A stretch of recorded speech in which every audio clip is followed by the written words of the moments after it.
جنید کے ہاسپٹل سے ڈسچارج ہونے کا ٹائم آ جاتا ہے اور اس کے گھر والے اسے ملنے تک نہیں آتے بلکہ اس کے لیے ڈرائیور اور گاڑی بھیج دیتے ہیں، اور ڈرائیور آ کے جنید سے کہتا ہے کہ چلیے صاحب نے آپ کے لیے مجھے بھیجا ہے کہ آپ کو اس اپارٹمنٹ میں چھوڑا ہوں جو انہوں نے آپ کے لیے خریدا ہے۔ لیکن جنید کو اپنے گھر والوں کی یہ بے حسی بالکل پسند نہیں آتی اور وہ ڈرائیور کو بھی صاف انکار کر دیتا ہے کہ چلے جاؤ یہاں سے۔ ڈرائیور انسسٹ کرتا ہے کہ صاحب جی نے اگر دیکھا کہ میں آپ کے بغیر ہی گھر میں انٹر ہوا ہوں تو ان کو بہت برا لگے گا اور وہ مجھ پہ بہت غصہ ہوں گے۔ لیکن جنید بھی ڈرائیور کو ڈانٹ کے بھیج دیتا ہے کہ جاتے ہو یا تمہیں دھکے مار کے یہاں سے بھیجوں۔ ادھر تانیہ کو جب پتا چلتا ہے کہ جنید ڈسچارج ہونے والا ہے تو وہ تو پہلے سے ہی کوئی ایسی پلاننگ کر لیتی ہے کہ جنید کے ساتھ ساتھ اس درے نایاب کو بھی گھر کے اندر بدنام کروا سکے۔ وہ نوکر سے پوچھتی ہے کہ کیا تم درے نایاب کے گھر کا ایڈریس جانتے ہو، تو نوکر اسے وہاں پہ لے جاتا ہے۔ اب تانیہ درے نایاب کو وہاں پہ کسی انون آدمی کے ذریعے یہ خبر پہنچائے گی کہ جنید کا ایکسیڈنٹ دوبارہ سے ہو گیا ہے، کیونکہ وہ جانتی ہے کہ درے نایاب جنید کو تکلیف میں نہیں دیکھ سکے گی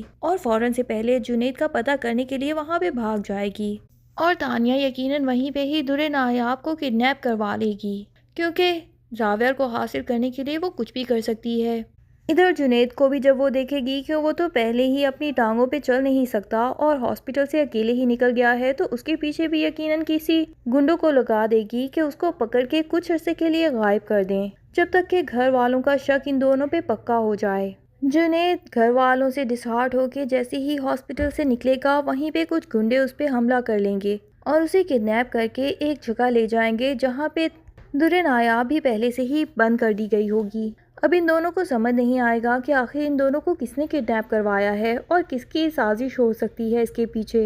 ادھر تانیہ درے نایاب کے گھر والوں کو بھی کال کر کے بتا دیتی ہے کہ جنید بھی ہاسپٹل سے ڈسچارج ہونے کے بعد غائب ہے، اور ادھر درے نایاب کے گھر والے پہلے سے ہی پریشان ہوتے ہیں کہ درے نایاب اچانک سے آخر کہاں چلی گئی۔ بھابھی نے تو سارے گھر میں واویلا مچایا ہوتا ہے کہ پہلے بھی یہ یوں ہی غائب ہو گئی تھی، اور میں نے تو تبھی کہا تھا کہ جنید کے پاس گئی ہوگی،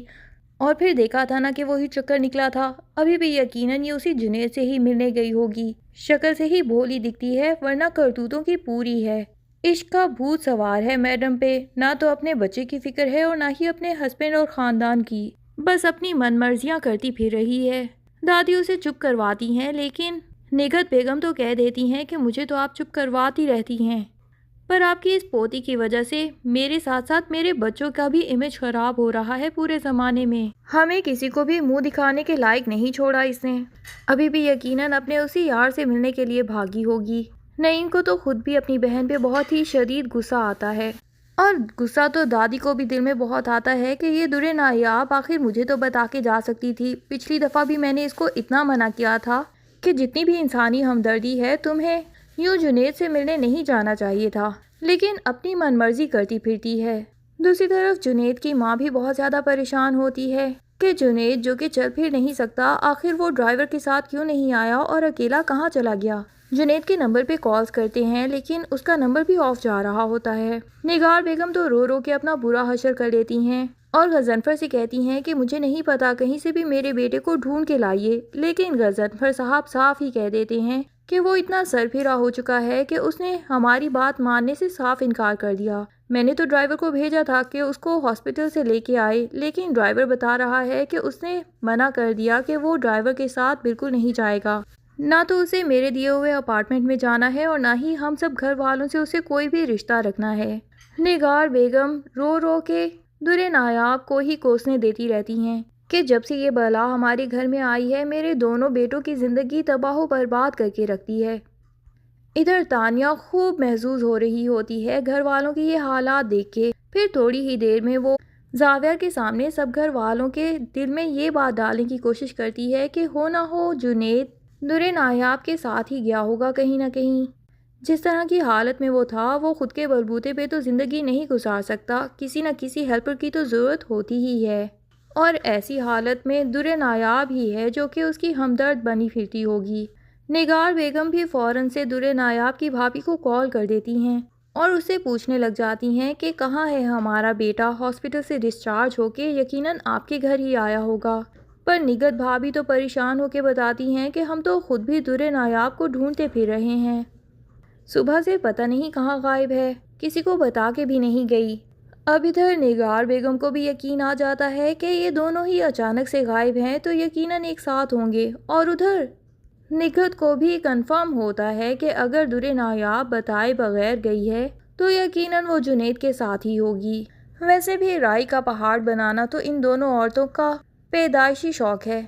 جو بھی ان کے دماغ میں آتی ہیں من گھڑت کہانیاں بنانے لگ جاتی ہیں۔ زاویہ کو جب پتہ چلتا ہے کہ جنید غائب ہے اور اس کے ساتھ ساتھ در نایاب بھی اپنے گھر سے غائب ہے تو اس کو بھی پورا شک ہو جاتا ہے کہ یہ دونوں یقیناً ایک ساتھ ہیں، لیکن کہیں نہ کہیں زاویہ کے دل میں در نایاب کی محبت تو باقی ہی ہے۔ وہ پہلے ہی اس کی پرانی باتیں یاد کرتا رہتا ہے کہ کتنی معصوم تھی جب پہلی دفعہ مجھے ملی تھی، کہ میں نے یہی سوچا تھا کہ اتنی معصوم لڑکی بھی دنیا میں موجود ہوتی ہیں، زمانے سے بالکل ہٹ کے۔ اسے تو کچھ بھی پتہ ہی نہیں تھا کس طرح کوئی بھی لوگ اسے بے وقوف بنا کے چلے جاتے تھے اور وہ بیچاری صرف رو رو کے اپنا برا حشر کر لیتی تھی، اور کس طرح شروع میں مجھے خدا نے اس کی مدد کے لیے اتنی دفعہ بھیجا کہ میرے دل میں یہ بات آنے لگی کہ جیسے خدا مجھے اسی لڑکی سے ملوانا چاہتا تھا۔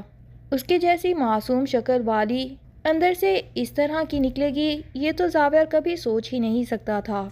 زاویہ کو اپنے بھائی پہ بھی شدید غصہ آتا ہے کہ اسے دنیا میں کوئی بھی اور لڑکی نہیں ملی اپنی بھابھی کے علاوہ، کیسے وہ میرے اعتبار کو اس قدر ٹھیس پہنچا سکتا ہے۔ لیکن زاویہ بھی طے کر چکا ہے کہ وہ در نایاب کو ڈیورس تو کسی صورت نہیں دے گا تاکہ یہ دونوں آپس میں شادی کر کے یوں خوشیوں والی زندگی نہ گزار سکیں۔ پر ادھر تانیہ بھی زاویہ کے اوپر ایسا امپریشن ڈال رہی ہوتی ہے جیسے تانیہ کے اوپر بھی بہت زیادہ زیادتیاں ہوئی ہیں۔ جنید نے طلاق کا طوق اس کے گلے میں ڈال دیا ہے، جس کی وجہ سے تانیہ کی ماں بھی اس دنیا سے چلی گئی اور اب تانیہ پوری دنیا میں بالکل اکیلی پڑ گئی ہے۔ وہ زاویہ کو آ کے یہی تسلیاں دیتی ہے کہ تمہارے تو سارے گھر والے تمہارے ساتھ موجود ہیں اور پھر بھی تم نے ایسے جینا بالکل ختم کر دیا ہے۔ تمہیں تو زندہ رہنا چاہیے اور خوش رہنا چاہیے، اور کسی کے لیے نہیں تو اپنے بیٹے کے لیے ہی۔ میرے پاس دیکھو کہ میرے پاس تو کچھ بھی نہیں، میں تو بالکل خالی ہاتھ ہوں۔ لے دے کے ایک ماں کا ہی رشتہ تھا، وہ بھی اس جنید کی وجہ سے دنیا سے چلا گیا۔